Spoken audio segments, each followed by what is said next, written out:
Hello বন্ধুরা, আজ তোমাদের শোনাবো এক ইংরেজ ভূতের গল্প। অনেক দিন আগের কথা। এক জঙ্গলের পাশ দিয়ে বয়ে গেছে একটি সরু রাস্তা। আর ওই রাস্তার পাশেই ছিল একটা গাছ। আর ওই গাছেই থাকতো একটি ভূত। এই ভূত কিন্তু সেই ভূত নয়, এই ভূত হলো ইংরেজ ভূত। বন্ধুরা, এখন তোমাদের মনের মধ্যে একটি প্রশ্ন ঘুরপাক খাচ্ছে, ইংরেজ ভূত বাংলাদেশে আসলো কিভাবে?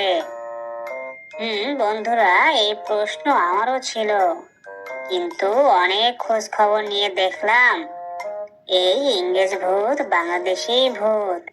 কিন্তু এই ভূত বিদেশ থেকে পড়াশোনা শেষ করে বাংলাদেশে ফিরেছে, কিন্তু বিদেশি ইংরেজি ভাষা ভুলেনি।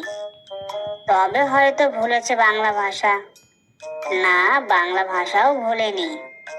যাই হোক, আমরা মূল গল্পে ফিরে যাই। দেশে ফিরে যাকে পাচ্ছে তার সাথেই কথা বলছে, তবে তা ইংরেজিতে। বাংলা ভাষা তার মুখে আসেই না। গ্রামের সাধারণ মানুষের সাথে ইংরেজি ভাষায় কথা বলতে খুব মজা পায়, কারণ গ্রামের মানুষ ইংরেজি ভাষা বোঝে না বলেই চলে। একদিন এক লোক ওই জঙ্গলের পাশ দিয়ে হেঁটে যাচ্ছিল। এমন সময় ইংরেজ ভূত বলল,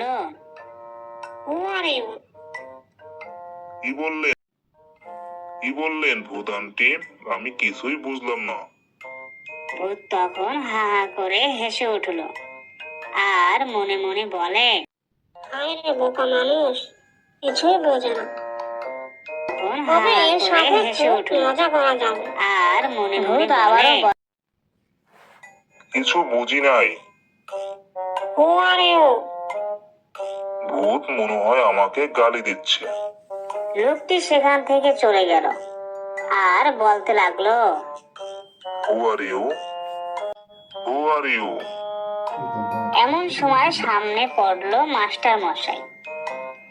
আর ওই লোকটির মুখে হু আর ইউ শুনে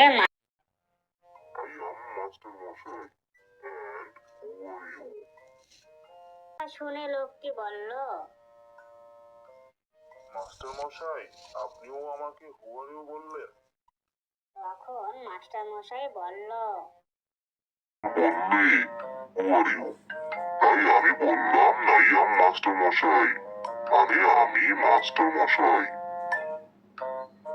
মাস্টার মশাই সেখান থেকে চলে গেল। তার মানে ভূত জানতে চেয়েছে আমি কে। আচ্ছা, তাহলে এখন গিয়ে উত্তরটা দিয়ে আসি। তারপর লোকটি ইংরেজ ভূত আন্টি, আই এম কুদ্দুস।